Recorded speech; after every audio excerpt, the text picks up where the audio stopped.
News 18 India. नमस्कार, देश नहीं झुकने देंगे में बहुत बहुत स्वागत। मैं हूं आपके साथ अमन चोपड़ा।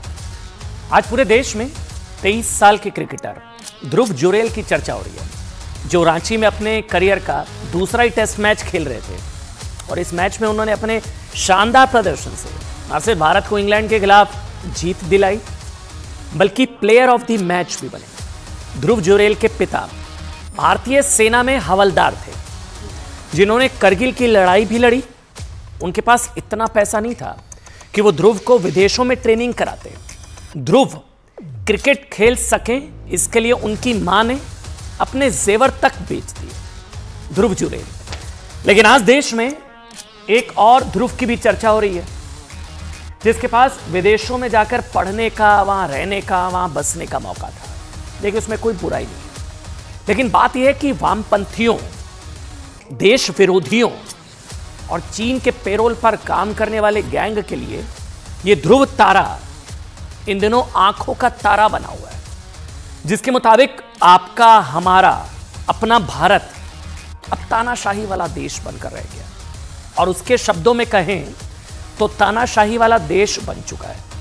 यह दावा करके अब वो 1 करोड़ से ज्यादा व्यूज बटोर चुका है और ये आप ही लोग दे रहे हैं। ये व्यूज उसी देश के लोगों ने दिए हैं जो उनके ही देश पर सवाल खड़े कर रहा है। भारत को डेमोक्रेसी नहीं, डिक्टेटरशिप बता रहा है। अगर देश वाकई डिक्टेटरशिप में बदल गया होता तो 1 करोड़ लोग ये वीडियो देख पाते हैं। उस वीडियो के नीचे कमेंट करने वाले अपनी सरकार को, अपने देश के प्रधानमंत्री को गालियां दे पाते। मतलब सोचिए, मोदी तानाशाह है, यह बताया जाता है मोदी तानाशाह है।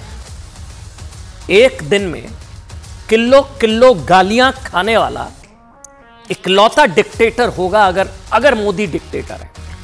दोबारा से सुनिए, एक दिन में किलो किलो गालियां खाने वाला पूरी दुनिया का इकलौता डिक्टेटर होगा अगर मोदी जी डिक्टेटर हैं।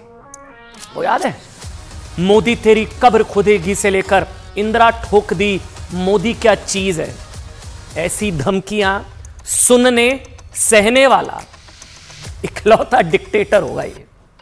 आए दिन अपने माता पिता के लिए अपशब्द सहने सुनने वाला डिक्टेटर। मतलब सिर्फ जिद के लिए किसानों की भलाई वाले कानून वापस लेने वाला डिक्टेटर। मतलब आप सोचिए, सीए आंदोलन के नाम पर देश को बंधक बनाने वालों को भी बर्दाश्त सहने वाला डिक्टेटर। राम मंदिर के लिए अध्यादेश नहीं लाने वाला डिक्टेटर। काशी मथुरा के लिए संविधान को सर्वोच्च मानने वाला डिक्टेटर। और सुनिए ना, पिछले 10 सालों में 25 करोड़ लोगों को गरीबी रेखा से बाहर निकालने वाला डिक्टेटर। 80 करोड़ भारतीयों को बिना जाति धर्म देखे मुफ्त राशन देने वाला डिक्टेटर। मुस्लिम बेटियों को सदियों के 3 तलाक के अभिशाप से मुक्त कराने वाला डिक्टेटर। और पिछले 10 सालों में ना भारत को 5वीं बड़ी अर्थव्यवस्था बनाने वाला डिक्टेटर। अपने ही देश में एक पुल पर बंधक बन जाने वाला। याद है पंजाब में क्या हुआ था, जब बाल बाल बचे, प्रधानमंत्री ने कहा मेरी जान बची, मैं जिंदा बच गया। एक देश में पुल पर बंधक बन जाने वाला डिक्टेटर। किसी को भी आलोचना के नाम पर डिक्टेटर कहने की आजादी देने वाला डिक्टेटर। देश ना झुके इसलिए खुद झुक जाने वाला व्यक्ति डिक्टेटर। आप सोचिए, पूरा का पूरा विपक्ष ना एक वीडियो को ट्वीट करके यह साबित कर रहा है कि भारत में डेमोक्रेसी नहीं है, भारत तानाशाही वाला देश बन चुका है, बुरा हाल है, प्रधानमंत्री मोदी एक तानाशाह बन चुके हैं। लेकिन इससे साबित यह होता है कि भारत में लोकतंत्र है, सबको झूठे सच्चे वीडियो तक शेयर करने की आजादी है। वो भी तब जब आज ही सुनिएगा जो अब बता रहा हूं। दिल्ली के मुख्यमंत्री अरविंद केजरीवाल ने ना सुप्रीम कोर्ट से इसी यूट्यूबर के 2018 के एक वीडियो, झूठे वीडियो को शेयर करने के लिए सुप्रीम कोर्ट से कहा है कि मुझसे गलती हो गई। अरविंद केजरीवाल जी ने माफी मांगी, मेरे से गलती हो गई, इसी यूट्यूबर का वीडियो ट्वीट किया था। इसके बारे में हम आपको आगे बताएंगे कि किसी के बहकावे में ना आए, अपनी अकल जरूर लगाएं। लेकिन पहले ये समझ लीजिए कि जिस देश ने आधुनिक विश्व का परिचय तानाशाही के सबसे खतरनाक रूप से कराया, उस देश जर्मनी में बैठकर भारत को तानाशाही वाला देश और भारत के प्रधानमंत्री को तानाशाह साबित करने की मंशा के पीछे क्या वजह है?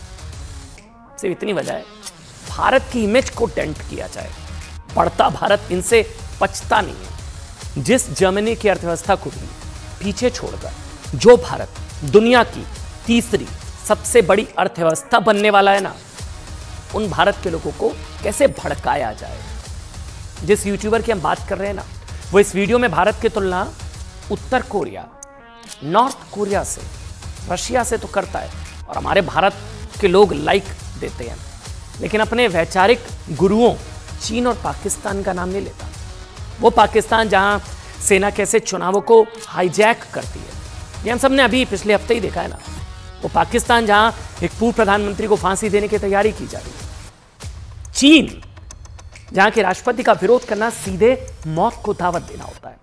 वो चीन जहां देश के सबसे बड़े उद्योगपति को सिर्फ इसलिए गायब कर दिया गया क्योंकि उसका अपने देश के राष्ट्रपति से कुछ बातों पर विरोध था। सोचिए, वो चीन जहां मुसलमानों को दाढ़ी रखने की इजाजत नहीं है, चीन के खिलाफ नहीं बोलेंगे, पाकिस्तान के खिलाफ नहीं बोलेंगे, लेकिन ना इन देशों का नाम जुबान पर आ जाए तो बात ही क्या है। और उसी के 2018 के एक वीडियो को शेयर करने के चक्कर में सीएम केजरीवाल जी को माफी मांगनी पड़ी आज दिल्ली के सुप्रीम कोर्ट से। अरविंद केजरीवाल ने कुछ साल पहले बीजेपी की आईटी सेल पर मनगढ़ंत आरोप लगाने वाला एक वीडियो शेयर किया था। इसके बाद उनके खिलाफ डेफेमेशन का मुकदमा हुआ। मामला हाईकोर्ट से होते हुए सुप्रीम कोर्ट पहुंचा। अरविंद केजरीवाल की तरफ से सुप्रीम कोर्ट में कहा गया, उन्होंने वीडियो रिट्वीट करके गलती की। बार बार कह रहा हूं, वो बाहर बैठे हैं, जो भारत को गाली दे रहा है उनका कुछ नहीं बिगड़ेगा। आप अपनी अक्कल लड़ाएं, किसी के बहकावे में ना आए। केजरीवाल जी को माफी मांगनी पड़ी। दिल्ली हाईकोर्ट ने भी माना था कि एक ऐसा वीडियो जिसमें लगाए गए आरोपों का कोई आधार ना हो, उसे रीट्वीट करना मानहानि को आकर्षित करता है। हालांकि केजरीवाल के लिए गलती करके कोर्ट में गलती मानने का ये पहला मामला उनके लिए नहीं है। इससे पहले अरविंद केजरीवाल नितिन गडकरी को भ्रष्ट बताने के मामले में माफी मांग चुके हैं। गडकरी से पहले केजरीवाल ने विक्रम मजीठिया का नाम ड्रग तस्करी मामले में लिया था। केजरीवाल को माफी मांगनी पड़ी 2। गडकरी और विक्रम मजीठिया से पहले अरविंद केजरीवाल दिवंगत बीजेपी नेता अरुण जेटली जी को भ्रष्टाचारी कहने के मामले में माफी मांग चुके हैं 3। इसके अलावा अरविंद केजरीवाल ने 4 2021 में प्रधानमंत्री नरेंद्र मोदी के साथ मीटिंग की लाइव स्ट्रीमिंग दिखाने के लिए भी माफी मांगी थी। और अब यह शायद संभवतः 4वीं या 5वीं माफी होगी।